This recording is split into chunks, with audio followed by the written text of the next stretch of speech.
Bonsoir à tous et très heureuse de vous retrouver pour cette nouvelle édition. Lundi 13 février à la une, désarmement, déminage, projet. C'est le plan DDP annoncé par le président sénégalais Abdoulaye Wade devant plusieurs milliers de personnes lors d'un meeting en Casamance. Cannes 2012, c'est terminé. La Zambie a remporté la finale contre la Côte d'Ivoire. Au-delà de la ferveur populaire dans ce journal, les répercussions économiques sur le Gabon avec Hamidou Okaba, directeur général de l'économie. Et puis, 46e édition de la Fête nationale de la jeunesse au Cameroun, un événement qui n'a pas laissé indifférent le président Biya, pour qui emploi et réforme du système éducatif restent une priorité. Nous y revenons dans un instant. Mais avant, Wade en campagne au Sénégal et c'est la Casamance qu'il a choisi. Ce week-end, le président sénégalais en a profité pour proposer un nouveau plan pour mettre fin au conflit indépendantiste dans cette région du sud du pays. Je vous propose de l'écouter. Je peux vous dire que la paix est proche. J'ai des contacts directs avec les grands chefs du maquis, qui sont tous pour la paix. Il reste à savoir comment nous allons y parvenir. Moi, le plan que j'ai proposé aux dirigeants du MFDC, c'est déminage, désarmement, projet. Chaque projet fait 20 000 hectares. Dans lesquels il y aura des maisons d'habitation pour les exploitants. Et on y cultivera tout ce qu'on peut faire, tout ce qu'on peut imaginer. Autres indépendantistes, ceux du MNLA, le Mouvement national de libération pour l'Azawad. Le Nord Mali continue ainsi à être le théâtre d'affrontements entre cette rébellion et l'armée. Conséquence, des milliers de réfugiés dans les pays voisins. C'est le cas par exemple au Burkina Faso. On écoute à ce propos Djibril Bassolé, ministre burkinabé des Affaires étrangères. Environ 10 000 Maliens, dont 72 militaires et paramilitaires, fuyant les zones de combat ou craignant pour leur sécurité, ont trouvé refuge dans les villes et villages frontaliers du Burkina Faso. La situation humanitaire globale est très préoccupante sur le terrain. Des dispositions rigoureuses sont prises par les forces de défense et de sécurité afin qu'aucune personne détentrice d'armes ne soit admise sur le territoire national. Les personnes réfugiées doivent s'abstenir de tout acte ou propos susceptibles de porter atteinte à la sécurité et à la stabilité du Mali. Déployer une force de maintien de la paix en Syrie, la question est à l'étude. Proposition faite par la Ligue arabe et l'ONU. La Russie, elle, attend plus de précisions sur le projet. C'est dans ce contexte que le chef controversé de la mission des observateurs de la Ligue arabe en Syrie a démissionné ce dimanche, alors que sur le terrain, les bombardements ont repris ce lundi à Homs, soit un pilonnage incessant depuis une dizaine de jours. En Égypte, grève et colère ont marqué ce week-end le premier anniversaire de la chute de Moubarak. Une mobilisation suivie de manière relative dans l'espoir de pousser l'armée à quitter immédiatement le pouvoir sans attendre l'élection présidentielle prévue pour le 30 juin prochain. Dans l'actualité également, au Gabon, la Cour constitutionnelle a validé l'écrasante majorité obtenue par le Parti démocratique gabonais lors des élections législatives du 17 décembre dernier. Selon la Constitution, le Premier ministre Paul Biya doit démissionner dans les prochaines heures. Il appartient au président Bongo de le reconduire ou non. Et justement, c'est sur la victoire de la Zambie sur la Côte d'Ivoire que les projecteurs de la CAN 2012 se sont éteints dimanche soir au stade de l'Amitié à Libreville. L'heure est désormais au bilan pour les deux pays organisateurs qui se projettent désormais vers l'après-CAN. Christian Mambou, Joël Tatou. Le Gabon et la Guinée équatoriale auront pendant quelques semaines et après des années d'absence ramené la CAN en Afrique centrale. Que restera-t-il de cet événement continental et surtout quels bénéfices les pays organisateurs en tirent-ils? S'il est trop tôt pour faire un vrai bilan, certains Gabonais ont déjà leur petite idée. Le premier gagnant est bien entendu le sport, avec la construction d'un nouveau stade et de nombreux centres d'entraînement. Ces infrastructures-là vont servir justement, vont faire en sorte que, voilà, qu'on réforme profondément, véritablement, le sport au Gabon. Pour aller au stade, il aura fallu résoudre le problème des embouteillages qui rendaient la circulation difficile à Libreville. Jusqu'à la veille du premier jour de la compétition, les voies express étaient en chantier. Aujourd'hui, ce n'est plus qu'un mauvais souvenir. Point de vue infrastructurel, vous n'êtes pas surpris si à Libreville vous roulez aujourd'hui sans beaucoup plus d'encombrage et d'embouteillage comme avant. Ces aménagements, toutes ces constructions, toutes ces routes, tous ces ponts, tous ces échangeurs qu'on a fait au profit de la CAN, c'est un véritable prétexte pour le développement. Pour de nombreux Gabonais, le Gabon a rempli sa part de contrat et certains se mettent même à rêver tout haut et à voir les choses en grand. Nous pensons qu'avec ce que nous venons de voir, le Gabon peut fièrement abriter des événements aussi importants que la CAN. Peut-être que dans quelques années, nous allons certainement recevoir une conférence du G7 ou du G8, ou pourquoi pas l'Assemblée générale du Fonds monétaire, de la Banque mondiale. Et en attendant l'organisation éventuelle de ces grands rendez-vous planétaires, les images de la veille continuent d'illuminer les esprits. La féerie du spectacle de clôture permet à chacun de raconter sa propre histoire de la CAN 2012. Et pour parler plus en détail des répercussions économiques de la CAN, avec nous sur ce plateau, Hamidou Okaba, directeur général de l'économie du Gabon. Bonsoir Monsieur Okaba. Bonsoir. Alors la CAN vient de s'achever hier. Au-delà de cet engouement, cette ferveur qu'a suscité un tel événement, si l'on devait dresser un premier bilan économique? Bien, d'abord, le bilan économique est très simple. Nous avons décidé d'être un pays d'hospitalité pour les touristes et les investisseurs étrangers. Nous sommes en train d'aménager le territoire en structure d'accueil, les ports, les aéroports, les hôtels, y compris les infrastructures sportives pour accueillir le monde entier au Gabon, pour faire de ce pays un grand atelier du monde. Alors, pour la CAN, nous avons investi 300 milliards de francs CFA, de manière directe ou indirecte.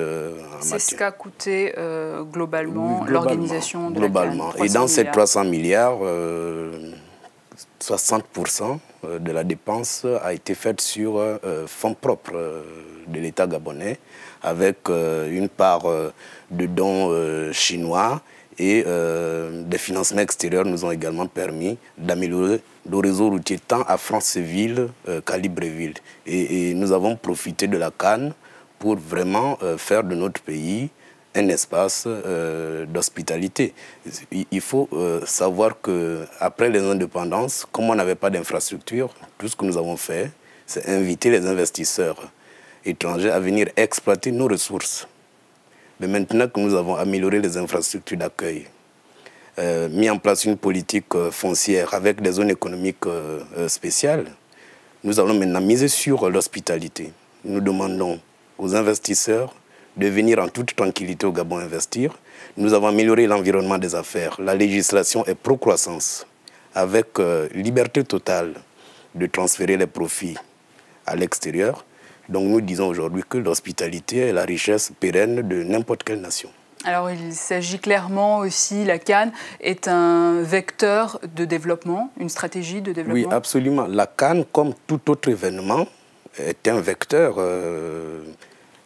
de développement fédéré. Puisque avant, lorsqu'il n'y a pas de projet fédérateur de la dépense publique, on avait tendance au saupoudrage. On voulait investir partout en même temps. Cela a conduit à une inefficacité de la dépense publique. Maintenant, nous allons miser notre stratégie sur les grands événements tels que la CAN, où nous allons accueillir le sommet de l'Union africaine en 2014. Cela va également être une opportunité d'investissement. Et nous pensons que même d'ici 20 ou 25 ans, les pays de la CEMAC réunis peuvent accueillir une Coupe du Monde. Il faut, la CAF également vous a aidé, la Confédération Bien sûr, la CAF a participé. À hauteur de combien à peu près? Bon, je ne peux pas vous donner le chiffre exactement, mais la CAF contribue énormément à l'organisation des compétitions dans tel ou tel pays. Alors quel est le bénéfice pour la population?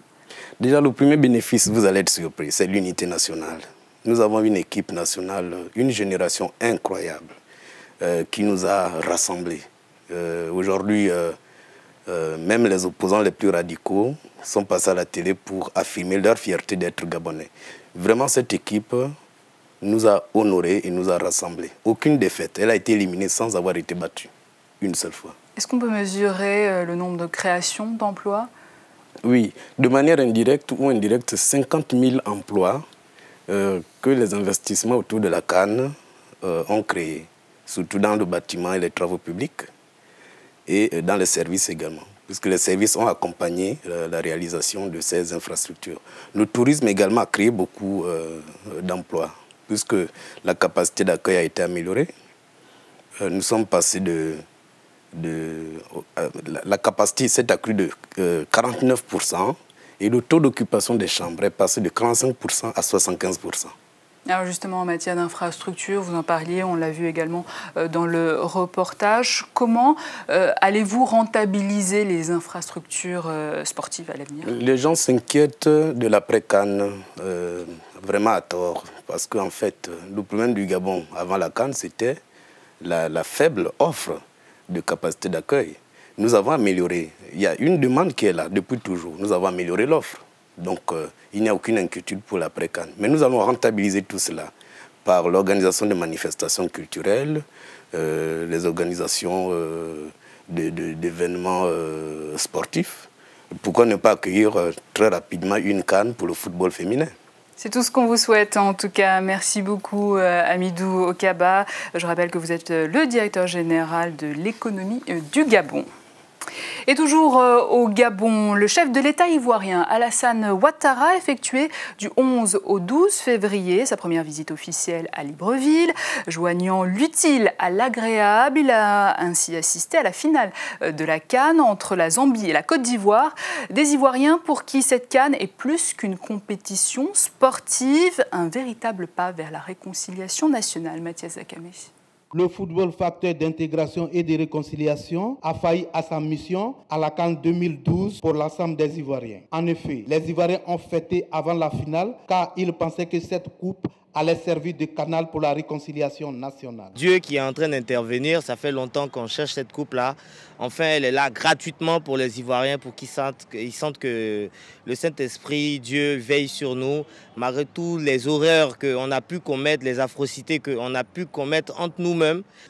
Pour les éléphants, il n'y a pas le nord, il n'y a pas le sud, il n'y a pas l'est, il n'y a pas l'ouest. C'est tout un bloc réuni. Donc je pense que ça va vraiment donner pour la réconciliation en Côte d'Ivoire.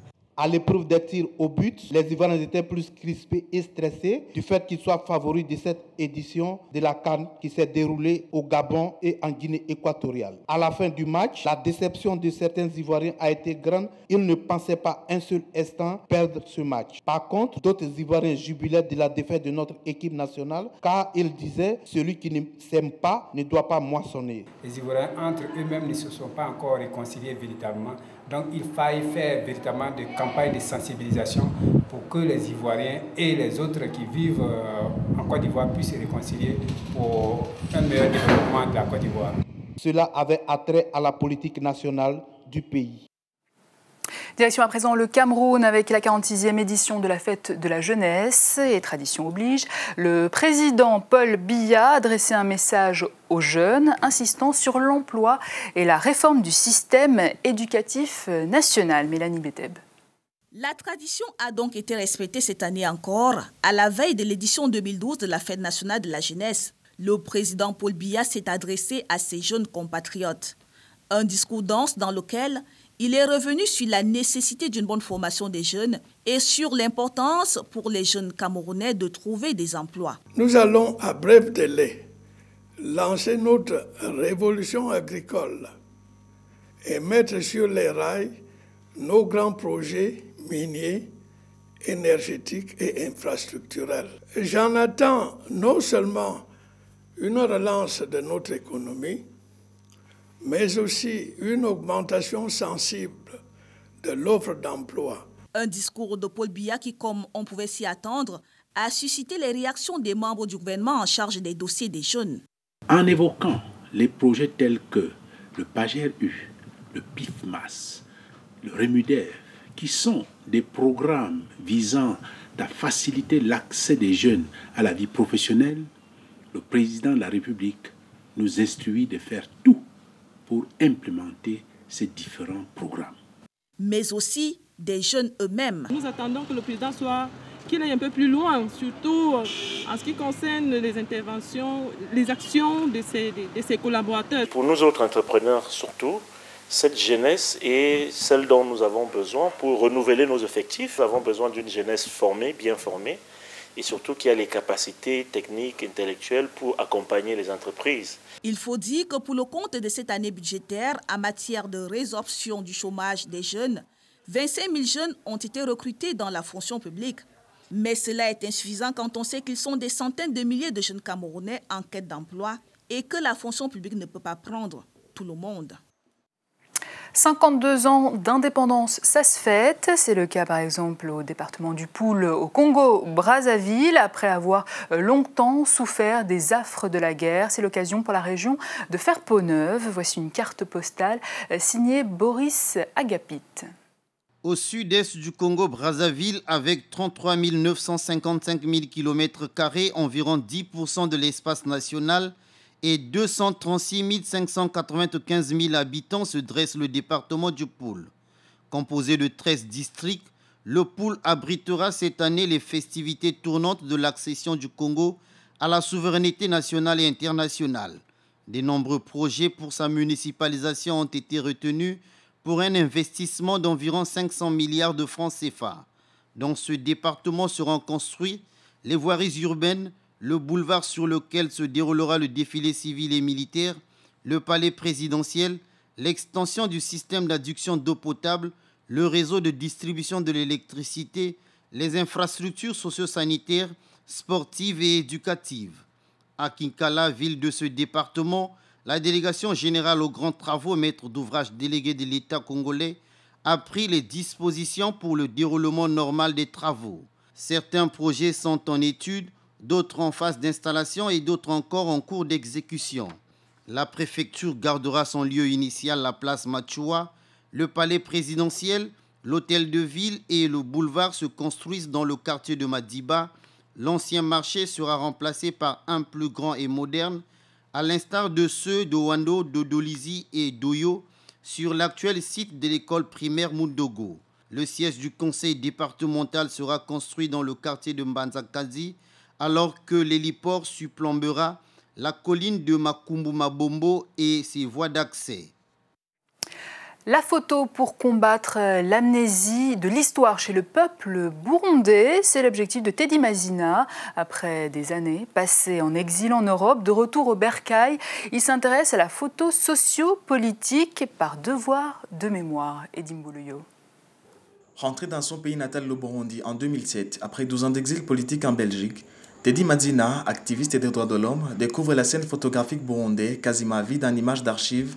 Des événements sociopolitiques se sont déroulés durant son absence au pays. La photo sera désormais son moyen de garder une trace du passé. J'ai commencé à faire de la photo par hasard parce que personne n'en faisait. En tout cas pour le domaine que je fais, personne ne s'intéressait à l'actualité sociale et politique au Burundi, donc je me suis mis... C'était une forme de réaction pour dire c'était la meilleure façon de conserver des images le plus rapidement et le plus facilement possible. Oui. Néanmoins, des obstacles ne manquent pas dans l'exercice de son métier et surtout que ce photographe autodidacte touche sur des points sensibles comme la politique, les arrestations arbitraires et autres. Aucun métier n'est facile, donc c'est un peu risqué, il faut rester prudent, il ne faut pas être casse-cou, mais en même temps il faut y aller. Avec les élections de 2010 au Burundi et les troubles qui s'en sont suivis, ce photographe engagé a créé une banque d'images dont il expose au public afin de mener un combat contre l'oubli. Une exposition qu'il a baptisée « Objectif Amnésie, devoir de mémoire ». Entre images festives et images tristes, Teddy fait ressortir la joie, l'amertume et le désespoir que vivent son entourage, chose que les Burundais ont rarement vue en images. C'est des très belles photos, c'est un regard un peu différent sur des choses qui ne sont pas forcément faciles, mais qui rendent beau. Même ce qui est difficile à voir. Teddy Mazina compte laisser une contribution photographique qui servira à l'édification de l'histoire contemporaine de la société burundaise. Et c'est ainsi que s'achève notre édition. Mais avant un dernier rappel des titres, désarmement, déminage, projet.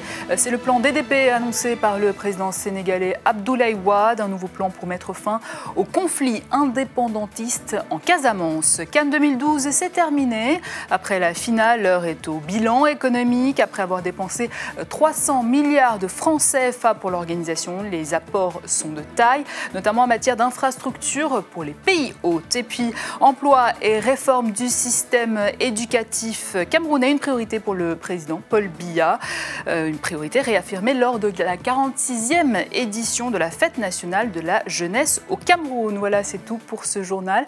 Merci à vous de votre fidélité, de votre attention. Tout de suite, le JT Sport présenté par Ahmed Parezo. Quant à moi, je vous retrouve demain pour une nouvelle édition. À demain.